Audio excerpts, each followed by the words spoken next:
साल था 2018। Dan Houser का एक इंटरव्यू सामने आता है जिसमें वो पब्लिकली ये स्टेट कर देते हैं कि उनके एम्प्लॉयज GTA 4 के टाइम हफ्ते में 100 घंटे काम किया करते थे। मतलब एक दिन में 14 से 15 घंटे।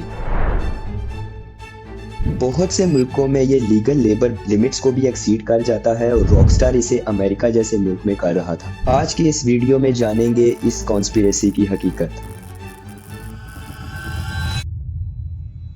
तो होता कुछ यूं है कि 2004 में रॉकस्टार गेम्स को बहुत बड़ी प्रॉब्लम फेस करनी पड़ती है।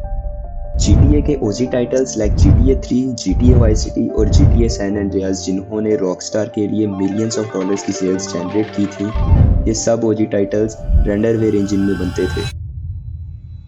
अब रॉकस्टार के लिए प्रॉब्लम ये थी कि जो रेंडरवेयर इंजन वो अपनी ओजी गेम्स में यूज करता था, उसकी डेवलपिंग कंपनी क्रिटेरियन गेम्स को EA गेम्स ने 2004 में 48 मिलियन डॉलर्स में खरीद लिया। इसी वजह से अब रॉकस्टार डायरेक्टली अपने कंपेटिटर का रेंडरिंग इंजन यूज नहीं कर सकता ड्यू टू कॉपीराइट इश्यूज।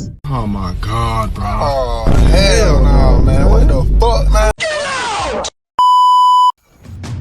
इसलिए रॉकस्टार 2004 में अपने रेंडरिंग इंजन रेज इंजन की डेवलपमेंट शुरू कर देता है और 23 मार्च 2006 को एक गेम रिलीज होती है with the name table tennis, जिसमें इस रेज इंजन का डेब्यू होता है। बाय द वे, इस टेबल टेनिस गेम की आज तक पब्लिकली डिस्क्लोज्ड सेल सामने नहीं आई, बट इस गेम ने भी सेवरल मिलियन डॉलर्स का बिजनेस किया था।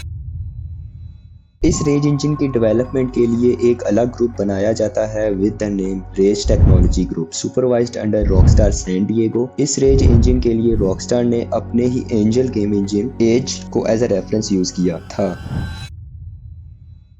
इस रेज इंजन की डेवलपमेंट होते होते 2006 आ चुका था और अब रॉकस्टार के पास सिर्फ 2 साल का टाइम स्टैम्प बचा था, which is kind of thin time stamp for a game like GTA 4। इसके अलावा अर्लियर टाइटल्स में डेवलपर ज्यादातर रिलाई करते थे छोटे छोटे ग्रुप से इंस्टीट्यूशनल नॉलेज रिक्वायर करने पर, बट GTA 4 की डेवलपमेंट के टाइम एम्प्लॉइज नंबर्स में बहुत ज्यादा हो चुके थे, जिसकी वजह से informal communication between employers, managers and employees approximately 0 के बराबर रही। जब एम्प्लॉइज और एम्प्लॉयर्स के बीच कम्युनिकेशन ही नहीं होता था तो crucial information like game development का प्रोग्रेस मैनेजर्स तक पहुंचता ही नहीं था।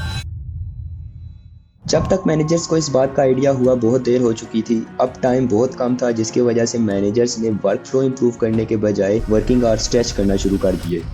एक और क्रूशियल टाइम आता है लेट डेवलपिंग स्टेजेस में, जहां मिशन बेसिंग पर फुली रिवर्क किया जाता है, कॉम्बैट और ड्राइविंग फिजिक्स को रीट्यून किया जाता है और इन गेम कन्वर्सेशन स्टाइल को समहाउ सीरियस किया जाता है।